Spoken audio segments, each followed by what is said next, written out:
Hi friends, this is Navya. Welcome to our channel Electrical Tech Vision.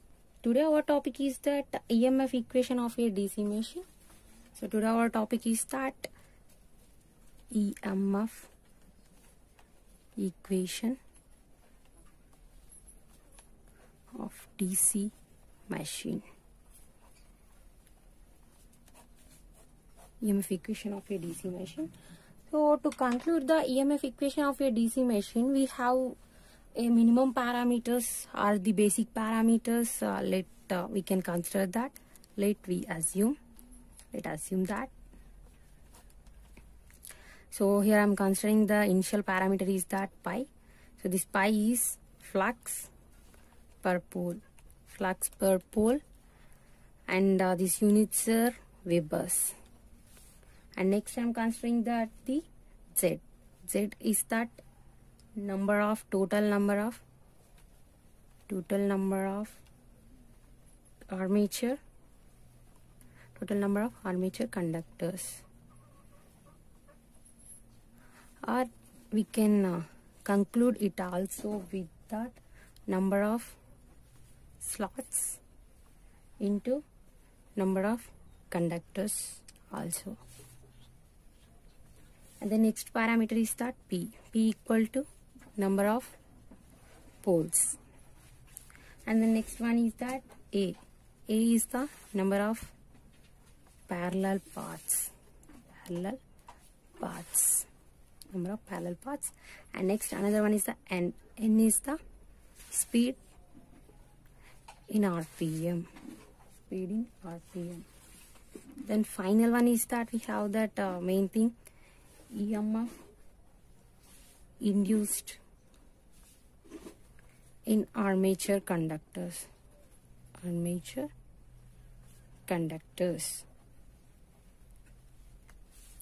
And here in generally the EMF E can be given by the Faraday's law. Then we have that from Faraday's law,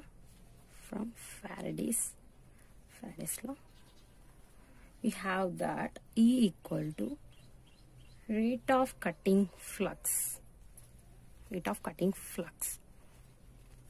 Here from this E equal to d pi by dt.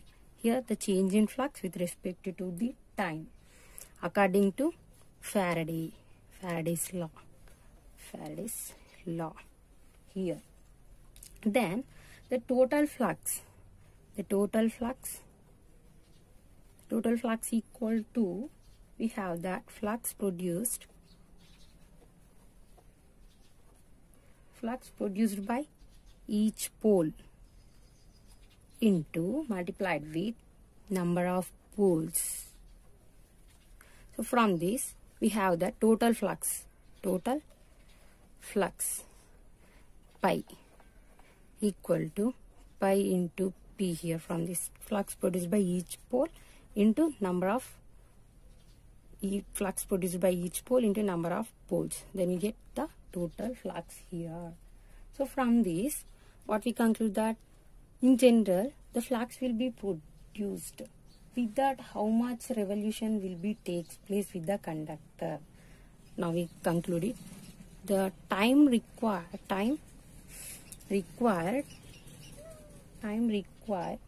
to complete n revolutions equal to what we have that 60 seconds. Similarly the time required to complete one revolution equal to 60 by n seconds. Here the time required to complete n revolutions we have 60 seconds. And coming to here the time required to complete one revolution we have 60 by n seconds here.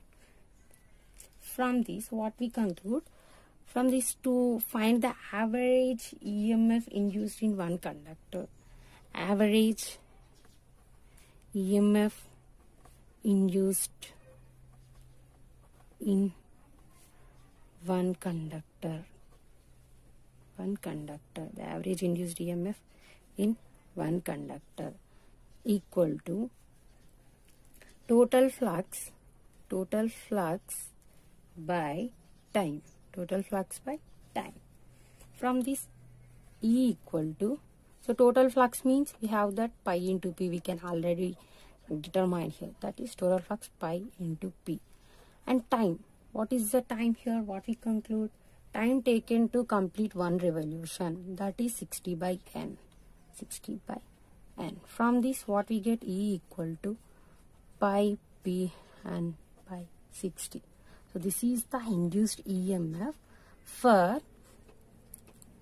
only one conductor, So whatever the EMF will be derived here, these will be induced only in one conductor. But coming to that, in generally we does not have only one conductor. We have number of conductors will be placed in the armature in generally.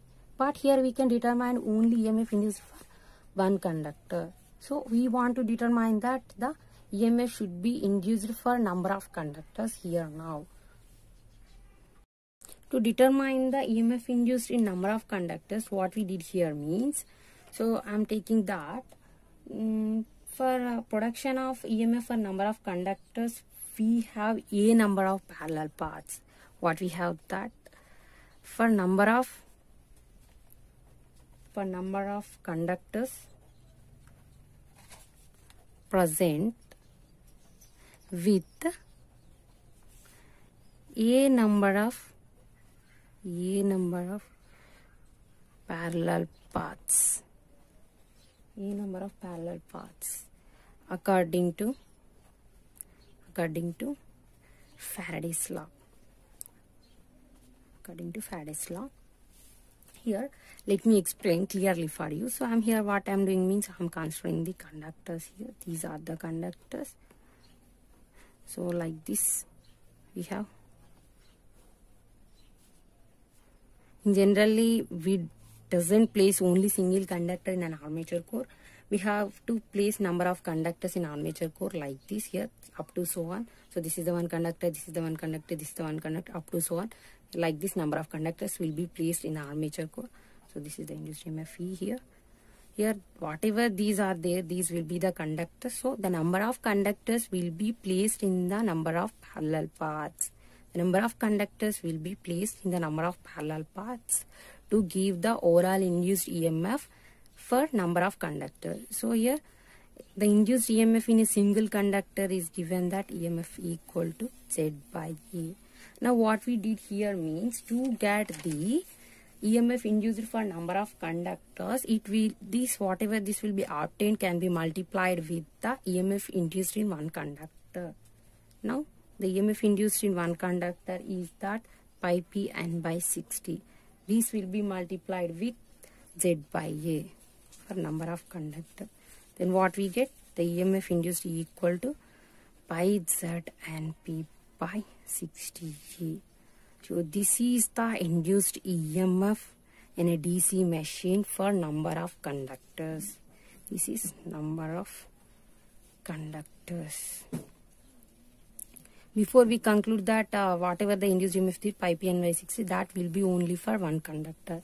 Here what we are determining, this EMF equation will be helpful to determine the number of conductors when placed in an armature core.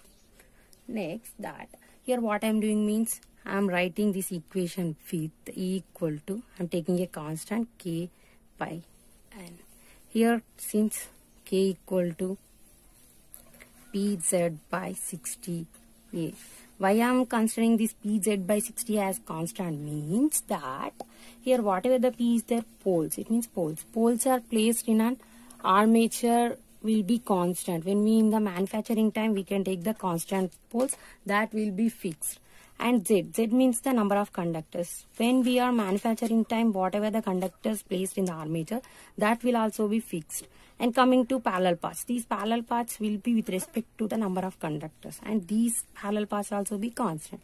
And 60 means it is always, and in generally it's constant. So all over these factors will become a constant. So that's why I'm considering these will as a constant, and remaining we are left over with flux and speed. Here flux can be varied and speed can be varied.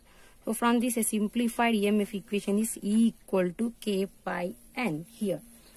In generally, so for sometimes we can arise a question like, determine the EMF in terms that speed is in radian per second. And I'm repeating again, determine the EMF equation when the speed is in radian per second. So here whatever we determine the EMF equation here the speed will be in RPM. When sometimes the question arises, when the speed is in when the speed is in radian per second, so determine the EMF equation. So like that when they ask, it doesn't use this EMF equation. Why? Because this here whatever the speed is there, that will be in RPM. It will not be in radian. So we have another formula to determine the EMF in the radian per seconds when the speed is radian per second. So I'm considering in general, radian means omega equal to 2 pi and by 60 here. From this, n equal to 60 omega by 2 pi. 60 omega by 2 pi. Now what I am doing, I am substituting this n in this equation 1. Substituting 2 in 1. From that what we get, E equal to K pi into 60 omega by 2 pi. From this we have a K value is what is that? We have K equal to Pz by 60A into pi into 60 omega by 2 pi. From this 60 will be cancelled to each other. From this what we get? From this what we get that Pz by 2 pi A into pi omega. So this is the EMF equation to conclude that when the EMF equation can be determined in terms of radian per second when the speed is in radians per second. Here from this equal to Pz 2 pi A into pi omega. This is the equation. And again I am simplifying this equation for easily equal to K A pi omega. Here K is the constant. This constant I am considering Pz by, since Ka equal to that Pz by 2 pi A. Here these total factors are all are constant. That's why I am considering it as a constant here. Ka into pi omega. Here A is the suffix. Why I am considering it is an a Ka to the suffix means I am considering here that K, and again I also consider it simply K. You will be confused. So for that purpose I am considering it as K suffix to A as a constant here. So when they ask in two different ways, we can use this is when the speed is in radians per second, when the speed is in RPM. Then here what we have that in generally whatever the windings will be placed in the armature, that will be two types. So according to that, the EMF equation whatever will be there, that will be changes. How it will means, let me explain it in detail. Here we have that windings will be two types. We have two types of windings here. One is the lap winding and second one is the wave winding here. Lap and wave winding. First coming to lap. For lap winding, what is going on here? In lap winding, what is the condition here? We have number of parallel paths equal to number of poles. Number of parallel paths equal to number of poles. Here in generally for lap and wave, we have two condition. On that situation, we confuse what is the condition for lap and what is the condition for wave. So for simply trick, you can determine easily that here what is their lap. So you consider that lap, L-A-P, lap is there here. So here what is going on for this lap? When we left this L, we are left over with this A and P. Here the condition for lap winding is what? A equal to P. When we remove this, what we left with? A and P. A equal to P. So the condition for lap winding is A equal to P. We can simply determine. We can simply get it. So this is the trick for it. A equal to P. What is going on when the A equal to P condition is applied to our EMF equation? When we employ a lap winding in the armature, then the EMF equation will be changed to E equal to pi Z and by 60. I can get this is the EMF equation when the lap winding is wounded in a DC machine. And we have another winding, that is the wave winding. Here what is going on in wave winding? The condition is that A equal to 2. This is the condition here. This is the condition of a wave winding. When we substitute this in EMF equation, what is the equation for it? Means pi z and p by 120.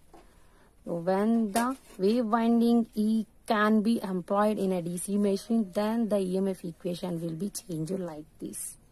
So for depending upon the windings and depending upon the speed type, we can choose the EMF equation easily to determine it. And coming to that, initially what I said to you, DC machine, EMF equation of DC machine I said. But DC machine means either it is a generator or motor. But I said that EMF equation for a DC machine. Here what is the equation for DC motor or DC generator? Means that in generally the EMF equation of a DC motor and DC generator will be similar. But we can define it, defining letters will be different. How it will means, for generator what we call it means generated EMF. It will be denoted with the EG letter. And coming to motor, we can denote it with EB. EB means back EMF. Here what is going on? Here for generator what I am taking, EG equal to pi z NP by 60A. This is the EMF equation for generator. So this is generator EMF equation. And coming to motor, the EMF equation of motor is pi z NP by 60A. So this is the EMF equation for motor, DC motor, DC generator. Here there is no difference between the EMF equations of either a DC generator or DC motor. Both the EMF equation of DC generator and DC motor will be similar, but the calling will be different. For generator, we call it as a generated EMF. For coming to a DC motor, we call it as a back EMF. That's the different, but their formulas will be similar for an induced EMF. So that's why I said initially that induced EMF equation of a DC machine, because both the generator and motor EMF equations will be similar. That's why generally we can use that EMF equation of a DC machine. So I hope that you can understood very well.